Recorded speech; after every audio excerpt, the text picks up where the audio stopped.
मुख्यमंत्री मनोहर लाल खट्टर ने कहा कि देश की सांस्कृतिक और आध्यात्मिक विरासत को सहेजने के लिए युवाओं को अच्छे संस्कार देने होंगे। इस प्रदेश की युवा पीढ़ी को महान संतों और महात्माओं के आदर्शों, जीवन मूल्यों का अनुसरण करना होगा। इस प्रदेश की युवा पीढ़ी के साथ साथ प्रत्येक वर्ग को पवित्र ग्रंथ गीता के उपदेशों को अपने जीवन में धारण करना होगा। इस पवित्र ग्रंथ गीता के उपदेशों में पूरी मानवता का कल्याण निहित है। मुख्यमंत्री मनोहर लाल आज श्री व्यास गौड़िया मठ संस्थान के प्रांगण में आयोजित गौड़िया मठ मिशन के संस्थापक आचार्य श्रील प्रभुपाद का त्रिवर्षीय व्यापी 150वां जन्मोत्सव एवं विश्व वैष्णव सम्मेलन के समापन समारोह में बोल रहे थे। इससे पहले मुख्यमंत्री मनोहर लाल ने श्री व्यास गौड़िया मठ की तरफ से लगाई गई प्रदर्शनी का अवलोकन किया और राधा कृष्ण मिलन मंदिर में पूजा अर्चना की करके राधा के प्रिय तमाल वृक्ष की परिक्रमा की। इसके उपरांत मुख्यमंत्री ने गौड़िया मिशन के संस्थापक आचार्य श्रील प्रभुपाद की स्मृति में बनने वाले हॉल का शिलान्यास किया।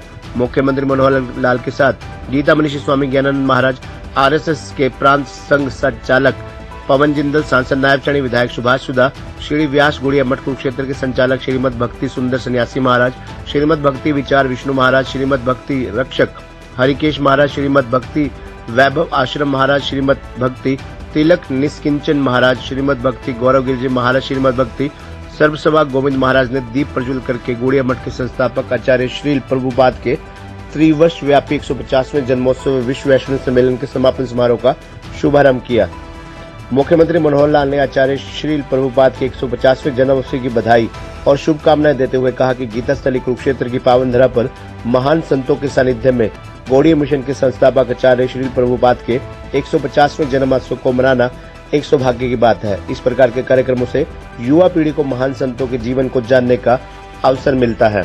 उन्होंने कहा कि हमारे देश के संत महात्माओं ने भूली भटकी मानवता को रास्ता दिखाया है। ऐसी विभूतियों की शिक्षाएं पूरे मानव समाज की धरोहर है। मुख्यमंत्री मनोहर लाल ने कहा कि सांस्कृतिक विरासत संरक्षण के लिए हरियाणा सरकार कदम उठा रही है। कुरुक्षेत्र में तीर्थों के रखरखाव के लिए केडीबी का गठन किया गया। इसके द्वारा आसपास के 48 कोस की परिधि के 164 तीर्थों का स्थानों का जीर्णोद्धार किया गया।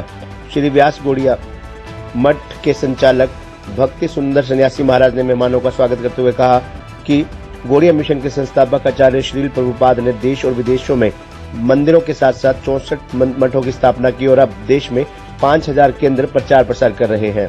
दुनिया में भागवत संदेश को जन जन तक पहुंचाने के लिए पहले वैष्णव अखबार और 5 पत्रिकाओं के प्रकाशन के साथ साथ संस्कृत, बंगाली, उड़िया, हिंदी, अंग्रेजी सहित विभिन्न भाषाओं में पत्र पत्रिकाएं प्रकाशित की। आज पूरा गौड़िया मिशन आचार्य श्रील प्रभुपाद के 150वें जन्मोत्सव को मना रहा है। वहीं गीता मनीषी स्वामी ज्ञानानंद महाराज ने कहा कि गीता जन्मस्थली पर गौड़िया मिशन के संस्थापक आचार्य श्रील प्रभुपाद के जन्मोत्सव पर कार्यक्रम का आयोजन करके युवा पीढ़ी को देश की सांस्कृतिक और आध्यात्मिक विरासत से रूबरू करवाने का सराहनीय प्रयास किया गया है। इस ऋषि मुनियों और संतों के देश में हमेशा से परंपराओं का निर्वहन करने की संस्कृति रही है। इन परंपराओं के कारण ही भारत विश्व गुरु था और आज फिर से इन परंपराओं को इस प्रकार के कार्यक्रमों के माध्यम से आगे बढ़ाया जा रहा है। इससे देश विश्व गुरु बनने की राह पर तेजी से आगे बढ़ेगा। इस कार्यक्रम में आचार्य मधुसूदन महाराज, आरएसएस के प्रांत संचालक पवन जिंदल ने भी अपने विचार व्यक्त किए। कार्यक्रम के अंत में श्री व्यास गौड़िया मठ की तरफ से मुख्यमंत्री मनोहर लाल को स्मृति चिन्ह भेंट किया गया। इस मौके पर उपायुक्त मुकुल कुमार, एसपी सुरेंद्र भोरिया, एडीसी अखिल पिलानी, एएसपी करण गोयल, एसडीएम अदिति, नगराधीश चंद्रकांत कटारिया, भाजपा के जिलाध्यक्ष राजकुमार सैनी, भाजपा नेता रविंद्र सांगवान, केडीबी के मानद सचिव मदन मोहन छाबड़ा, केडीबी सदस्य सौरभ चौधरी, उपेंद्र सिंगल, विजय नरूला, जिलाध्यक्ष मित्र सेन गुप्ता, भूषण मंगल, वरुण गुप्ता, चंद्रभान गुप्ता, गोपाल दास गोयल, राम कुमार, मनीष मित्तल, अशोक गर्ग, सुमित, अजय, ऋषभ, साहिल, वैभव, ऋषि प्रकाश गुप्ता आदि भी मौजूद रहे। खबरनामा हरियाणा के लिए डॉक्टर राजेश वधवा की रिपोर्ट।